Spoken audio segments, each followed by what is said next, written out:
Halo guys, kembali lagi dengan saya Kali Masada dari Akademi Kripto. Kali ini kita di modul ketiga, Fundamental Research. Di sini kita akan membahas gimana cara mendalami tokenomics dari suatu proyek kripto. Sebelumnya telah kita jelaskan bahwa tokenomics adalah token ekonomi yang mempengaruhi permintaan dan penawaran dari suatu proyek kripto. Nah, di sini kita akan membahas elemen-elemen apa aja yang mempengaruhi tokenomics, karena pada dasarnya ada 5 faktor yang mempengaruhi tokenomics. Apa aja faktor itu? Yuk kita lihat di slide selanjutnya. Nah, 5 komponen yang berpengaruh terhadap tokenomics ini, satu adalah token demand dan rasio token issue, kedua token distribution, ketiga business model, keempat partnership, dan terakhir adalah exchange listing. Nah, pertama adalah token demand and rasio token issue. Sama seperti prinsip ekonomi, kalau semakin sedikit barangnya, itu pasti dia akan lebih berharga. Begitu juga sebaliknya, ketika barangnya ini semakin banyak, itu semakin tidak berharga. Sehingga teman-teman harus memperhatikan berapa sih jumlah token yang beredar, dan kira-kira tokennya ini mau di-unlock lagi atau enggak, untuk menentukan nilai atau intrinsic value dari suatu project tertentu. Karena itu sangat berpengaruh erat dengan market cap, yang mana market cap atau kapitalisasi pasar itu merupakan valuasi dari suatu token atau suatu proyek kripto tertentu. Nah, market cap ini dihitung dengan jumlah token yang beredar dikalikan dengan harga pasar. Jadi perkalian antara token beredar dengan harga pasar itu menunjukkan market cap atau valuasi dari suatu project. Jadi di sini ya, Bitcoin market cap 523 juta ketika ini di-short. Di sini ketika harga 26.000 dikali 19,5 juta. Itulah keluar kapitalisasi pasar 500 miliar US dollar. Sehingga semakin banyak token beredar dan semakin tinggi harga pasar dari suatu token, itu akan meningkatkan market cap-nya. Dan kalau market cap-nya masih rendah, itu biasanya antara tokennya yang keluar masih belum banyak atau harganya yang masih murah.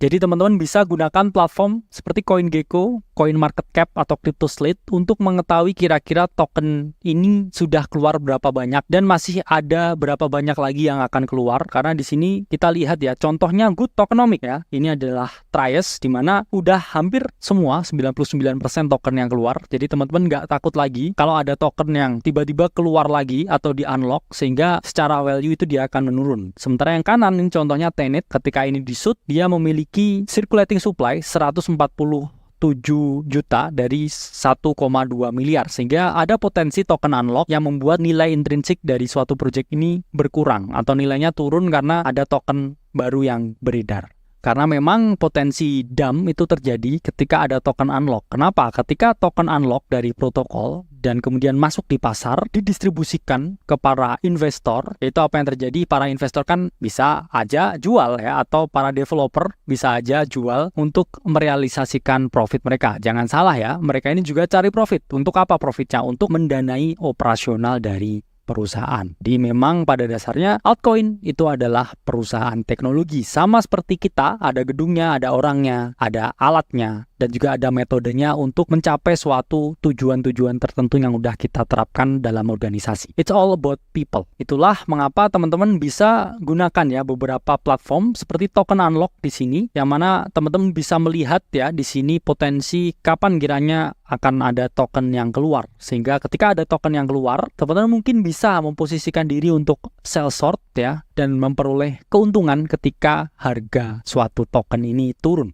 Elemen kedua yang harus teman-teman perhatikan ini adalah token distribution. Jadi token distribution ini merupakan elemen yang menunjukkan berapa banyak token yang dipegang developer, berapa banyak token yang dipegang oleh venture capital atau investor besar dan juga investor kecil atau para retail ini. Karena dari sini kita bisa melihat alokasinya ini berat kemana dan siapa yang memegang paling banyak, siapa yang berkuasa di sini untuk menurunkan harganya, oke? Dan secara teori ya, karena kita asasnya ini desentralisasi, ini tokenomic yang ideal ini ketika distribusi token ini paling banyak dipegang oleh para community. Kenapa demikian? Karena ketika ini semua hampir dipegang oleh community, itu artinya kemungkinan ya terjadinya sentralisasi atau penurunan harga yang disebabkan oleh satu pihak ini relatif lebih kecil. Karena kan memang semua dipegang oleh community-nya. Dan ketika komunitinya solid, ini tidak ada suatu potensi ya penurunan harga karena satu pihak atau will besar ini take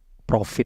Dan ini contoh ya, secara teori, good distribution itu ketika mayoritas dipegang oleh investor, dan bad distribution ketika mayoritas dipegang oleh developer. Kenapa? Karena bayangkan aja, kalau hampir semua dipegang developernya, bisa aja ketika mereka take profit, asal di sell, kita pasti tewas ya istilahnya. Karena harganya ini turun. Sehingga yang paling bijak, satu dipegang saya, satu dipegang kamu, dua dipegang temenmu, ya, ketiga dipegang keluargamu, dan lain sebagainya. Karena ini asasnya desentralisasi. Everyone have this piece of cake. Bukan piece of cake yang dipegang satu besar oleh satu orang, sementara kita ini hanya pegang-pegang kecil. Ya, it means it very centralized, dan teman-teman harus melihat token distribution sebelum berinvestasi pada suatu project tertentu. Nah, ini adalah contoh chart ya yang dipegang kebanyakan tokennya oleh developer. Mayoritas ya seperti ini token ketika bear market, ketika memasuki fase crypto winter ya. Jadi it's example ketika memang sentralisasi di beberapa altcoin ini terjadi dan mereka take profit gila-gilaan. Sementara yang di atas beli ini istilahnya jadi backholder, dan mereka akhirnya memperoleh kerugian karena para developer ini menjual dalam jumlah yang besar. Dan ini contohnya ya, dulu Solana ya banyak sekali dipegang oleh Alameda, sehingga ketika Alameda bangkrut, mau nggak mau token Solana ini dilikuidasi di pasar sehingga harganya turun. Ketiga, teman-teman harus memperhatikan model bisnis atau bisnis model dari suatu project. Project yang bagus itu adalah project yang bisa memperoleh nilai atau penghasilan atau pendapatan atau revenue dari protokol mereka sendiri tanpa mengandalkan orang baru yang membeli. Kalau mereka ini nggak punya bisnis model, let's say kayak meme coin, kayak seed coins ya, kayak community coins yang mana harganya bisa naik itu bukan karena utilitas, tapi karena adanya pembeli yang baru. Itu harus teman-teman waspadai. Berarti itu adalah token yang memiliki ponzinomic ya, atau ponzi ekonomik. Bisa naik harganya ketika ada orang baru yang masuk. Jadi kamu cek protokolnya apakah bisnis modelnya ini menghasilkan sesuatu ya, value added ke para penggunanya. Nah, di sini ada ya contoh bisnis model di kripto yang bisa reliable. Misalkan mereka punya network untuk membangun dApps, contohnya Ethereum. Kemudian apakah mereka punya wallet ya untuk transaksi ya, ini contohnya Tenet ya. Apakah mereka GameFi ya, gaming di dalam blockchain, contohnya Axie Infinity. Ataukah keempat mereka menyediakan jasa audit ya seperti CTK ya contohnya. Atau kelima mereka play to earn, work to earn ya seperti GMT. Ini adalah bisnis modelnya dan lain sebagainya. Banyak sekali contohnya, dan sekarang bisnis model di kripto ini semakin berkembang sesuai dengan perkembangan blockchain yang semakin gila. Nah, ini contohnya ya, bisnis model yang menurut saya ya, not that sustainable, di mana GMT ini orang jalan, orang lari dikasih duit. Bayangkan seberapa banyak orang yang lari, sehingga kita lihat tokennya harganya ini lari dari kenyataan, ya, terus turun. Sehingga teman-teman harus memahami, it's not a good business model. Ketika mereka cetak-cetak uang gratis ya, uang dari VC buat kalian, mengharapkan ada orang baru yang masuk dan membeli. Keempat, teman-teman harus melihat partnership-nya. Kenapa? Karena partnership berarti bahwa project ini akan memiliki exposure yang lebih. Exposure yang lebih maksudnya apa ya? Karena ketika mereka semakin banyak temennya, banyak partnernya, ini kan berarti dia banyak juga dipromosikan oleh partner-partner tersebut. Jadi teman-teman lihat ya, partnership-nya ini seperti apa. Bagus atau enggak kira-kira. Contohnya ini ya salah satu project yang cukup tenar, yaitu adalah Supra Oracle, di mana Supra Oracle ini live 40